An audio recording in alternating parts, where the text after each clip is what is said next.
Tu es probablement intéressé par les PC portables de chez Lenovo. Eh bien oui, tu es sur la bonne vidéo. Je vais t'expliquer clairement les PC portables, en tout cas pour 2023, d'après ma sélection. Je vais un petit peu faire le détail et passer un petit peu en review vraiment quels sont les plus intéressants et pourquoi faut-il choisir cette marque-là. Alors, je ne suis pas sponsorisé par la marque, mais vous pouvez retrouver un lien directement en description de cette vidéo qui vous retransférera directement sur l'ordinateur en question qui vous intéresse. Donc, directement, n'hésitez pas à mettre un petit pouce bleu, à t'abonner à cette chaîne, ça fait toujours plaisir. Et puis en plus de ça, ça me permet de soutenir et puis de continuer à faire des vidéos de plus en plus meilleures et de plus en plus détaillées. Alors on va pas non plus, il ne faut pas que ça fasse non plus une vidéo de 15 minutes, donc je vais être relativement rapide. Donc en gros, les Lenovo possèdent donc une gamme d'ordinateurs portables dédiés au gaming depuis quand même assez longtemps. Et donc j'avais envie d'en présenter un par la suite qui reste un prix, il faut le dire, ça reste un bon prix, mais clairement ça reste correct parce qu'on peut jouer, on peut faire du multitâche sans que ce soit un PC qui est très lourd, etc., etc. Et je vais vous parler du Legion 5 Pro, le 16A CH6H, exactement au niveau de la référence. Et donc, au niveau rapport qualité-prix, je le trouve vraiment bien et surtout avec sa performance. Son refroidissement est plutôt efficace parce que oui, les PC portables ont tendance un petit peu à chauffer. On a une connectique qui fournit une autonomie très faible malheureusement pour moi par rapport à toutes les technologies qu'il intègre. Mais bon, on ne peut pas tout avoir non plus, surtout que c'est quand même quelque chose qui est relativement fin, qui ne prend pas forcément trop de place non plus. Alors, c'est pas non plus un ultrabook, il ne faut pas exagérer. Mais clairement qui n'est pas très gros. C'est du 16 pouces pour ceux qui se posent la question parce que je pense que c'est important de le souligner parce que aujourd'hui tout le monde recherche un petit peu des plus ou moins grands écrans ou plus petits, hein, ça dépend. Aujourd'hui on va du 13 pouces jusqu'au 17 pouces. Donc c'est vraiment relativement grand et puis après c'est forcément le poids sera aussi là. Donc 16 pouces, ça vous permet d'avoir donc du 2K. Donc quand je dis du 2K, c'est un écran du 2560 par 1600 avec un taux de rafraîchissement de 265 Hz. Donc 165 Hz, c'est en gros le 165 images par seconde que vous allez avoir toutes les secondes, etc. Donc ça, vous pouvez bien sûr le changer. Il n'est pas adaptatif, hein, donc si vous voulez le changer, c'est à votre guise à ce niveau-là. Donc si vous voulez afficher un petit peu plus bas pour éviter que ça consomme trop de batterie ou des choses comme ça pendant que vous êtes en train de travailler dessus. Mais par contre, si vous voulez jouer, etc., c'est un petit peu plus compliqué. Par contre, comme je le conseille à tous pour les PC portables, préférez en tout cas de les laisser en tout cas sur alimentation quand vous êtes en train de jouer à des jeux. Pourquoi? Parce que le problème, c'est que les performances, malheureusement, seront moins performantes sans avoir ce côté de chargement. Et moi, c'est clairement le cas et c'est toujours le cas des ordinateurs, même les plus récents portables, même les plus puissants ou même les moins puissants. Si vous voulez vraiment tirer de la plus grosse puissance, il faut les laisser brancher sur secteur. Alors bien sûr, si c'est juste pour du traitement de texte, un petit montage vidéo, etc., c'est pas un gros problème, ne vous inquiétez pas là-dessus. Donc en gros, c'est un beau châssis, on a un châssis foncé de sobre et exemplaire. Ce qui vous plaira sans doute d'ailleurs beaucoup plus parce que bon, ben, ça s'épouse énormément avec moi, ce que je trouve à l'heure actuelle le mieux, hein, que ce soit discret et à la fois que ça s'épouse très bien sur un bureau ou sur une table, etc., etc. Donc en gros, il est accompagné d'un processeur Ryzen 7 5800H qui reste l'une des dernières générations et qui clairement met un très gros boost et surtout avec son RTX 3070 qui est accompagné. Donc c'est la carte graphique en question. Pareil, la carte graphique RTX 3070 reste très bien. Aujourd'hui, on a les 4000 qui sont sortis, mais une 3070 restera totalement très bien et avec de très bons résultats. Moi, je tourne toujours sur une 2070 pour vous dire.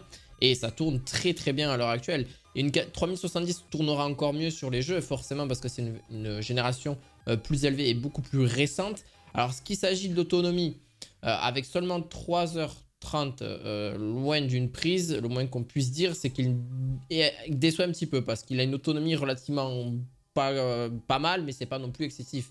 On peut avoir sur d'autres PC du 5, 6, 7 heures d'autonomie. Mais le problème qui se pose, c'est quoi? C'est parce qu'on a un Ryzen 7 qui est justement, voilà, qui a une puissance, une très grosse puissance. Pareil pour la RTX 3070. Donc plus vous allez avoir puissant, surtout en ayant les deux, plus ça va consommer et plus, voilà, ça va forcément descendre le taux de la batterie. Alors le bloc de secteur est vraiment grand, donc faites attention à ça, de prévoir un petit peu de place. Si cet ordinateur vous intéresse, il faut vraiment rester proche d'une prise électrique, en gros. Mais bon, c'est pas non plus obligatoire si c'est juste pour du travail assez classique, comme j'ai pu vous le dire. Toutefois, si vous voulez le tester, vous pouvez aller en magasin directement. Mais si vous voulez directement passer à l'achat, c'est possible. Et d'ailleurs, j'ai pas juste mis, il a 32 Go de RAM, il peut aller jusqu'à 32 Go de RAM en DDR4. Et on peut aller aussi donc sur celui-ci avec d'autres types de configurations, avec un i7 ou un i9 ou une RTX 3070. Et on peut aller jusqu'à aussi 2 Tera de SSD qui est juste énorme. Donc voilà, tout dépend du stockage que vous recherchez, tout dépend de la version exacte que vous cherchez de ce Légion-là. Pareil, il sera en description de cette vidéo. Fallait que je vous parle aussi d'ultra portable de chez Lenovo. Les ultra portables, je trouve que c'est vraiment quelque chose d'ultra bien quand vous êtes en train de voyager, mais avoir quelque chose aussi quand même de performant dans l'ensemble pour pouvoir aussi un petit peu manager avec tous les logiciels. Maintenant, les logiciels sont beaucoup sur navigateur maintenant, même si on a quand même voilà, le logiciel de montage vidéo, ça ne pourra pas forcément le remplacer. Pareil pour plein d'applications. Et clairement, bon, Intel ou AMD d'ailleurs, pour cette version-là, c'est le Slim 7. Vous avez différentes versions, on a le classique, on a le carbone, le Pro et le Slim 7 Pro exactement. Enfin bref, il existe pas mal de versions. Il y a un écran OLED, clairement, qui table sur un poids plume, littéralement, hein, parce que là, il faut le dire, 970 grammes de son côté. C'est du 13 pouces, donc c'est très petit. On a un i7 1240p, donc 1240p hein, exactement, et on a 8 Go de RAM. Bien sûr qu'il pourrait être augmenté un petit peu plus tard si vous le souhaitez. Côté look, vraiment rien à dire, très sobre, de qualité avec sa coque en alliage de magnésium. Et le pavé tactile est excellent. Et quant au clavier, il est agréable à utiliser avec une course vraiment courte typique des ultra portables. Donc c'est vraiment génial. Vraiment, vous serez à l'aise là-dessus. On est pareil sur un petit écran 2K. Par contre, son autonomie, elle est géniale parce qu'on n'a pas donc de carte graphique. On table sur du 9 à 10 heures d'autonomie. Donc ce qui reste respectable là-dessus, excusez-moi. Donc vraiment, je le trouve vraiment cool. Cependant, il a forcément quelques petits problèmes. Son grand frère qui a donc un Ryzen 5 et en 14 pouces, il pèse seulement 1,1 kg. Celui-là, il pèse moins d'1 kg, dites-vous. Donc c'est juste énorme. Donc c'est limite quasiment une petite tablette, entre guillemets, hein, parce qu'une tablette est encore plus légère que ça. Mais donc vous pouvez le retrouver là-dessus. Donc en l'occurrence, vraiment cette version de PC portable se dote d'une apparence sobre, mais vraiment efficace. Donc ça qui complique la tâche tant qu'il existe des versions différentes de disponibilité là-dessus. Parce que on a différentes possibilités d'avoir vraiment une version plus ou moins élevée en fonction des budgets. C'est pour ça que je ne parle pas forcément totalement du prix. Pour le précédent, on était à 1800 et quelques euros. Mais pareil, vous pouvez retrouver à 1400, 1300 euros. Là, pareil, on est sur 500, enfin même beaucoup plus. On est sur 7 ou 800 euros, même beaucoup plus que ça. Ça dépend des versions. Donc ça, c'est à vous de voir à ce niveau-là. Pour le dernier, bon, je l'avais déjà présenté. C'est le iDipad 3. Donc pareil, c'est vraiment, pour moi... Il y a le 5 aussi qui est très bien. Donc ça, c'est à vous de voir ce que vous en pensez. Mais je n'ai pas voilà, le présenter non plus. L'iDipad 3, très léger, très compact. Pareil, il ne prend pas de place. L'iDipad 3, donc meilleur prix. Vraiment rapport qualité-prix génial.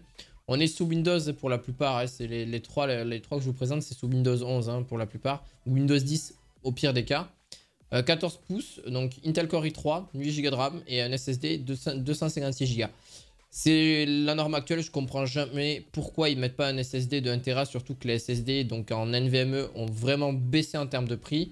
Et clairement, ça va pas ajouter plus que ça. C'est vraiment dommage de ne pas avoir un petit peu plus de stockage parce que je sais que pour la plupart, ils aiment avoir du stockage sur leur PC portable pour pouvoir mettre des vidéos, etc. Pour pouvoir télécharger ou même... Alors jouer, c'est un petit peu plus compliqué, mais c'est possible. Donc voilà, c'est un tarif honnête pour la qualité de fabrication pour celui-ci. Donc... Clairement, oui, il a forcément quelques points négatifs, mais en vrai, pas tant que ça. Parce qu'on s'y attend, en fait. Que, voilà, il a un Intel Core i3, 8 Go de RAM pour 500 euros, ça reste correct. Dommage qu'il n'a pas juste plus de, voilà, de gigas, mais ça, c'est tous les PC portables en général, ce que je trouve vraiment dommage. Connectique vraiment complète, rapport qualité-prix vraiment très intéressant, un écran Full HD de 14 pouces. Donc, au moins, jusque-là, vous êtes au rendez-vous. Vous aurez les trois donc en description de cette vidéo et si vous voulez le iDipad 5 aussi je vous le mettrai. Pareil c'est une version en fait un petit peu plus améliorée avec un Ryzen 7, un écran beaucoup plus gros hein, c'est du 15 pouces. Là on était sur du 13 donc beaucoup plus bas, enfin du 14 pouces. Donc voilà c'est vraiment à faire attention à ça et vous les aurez en description de cette vidéo. Je vous dis à la fois prochaine pour d'autres vidéos high tech. À la fois prochaine, ciao ciao.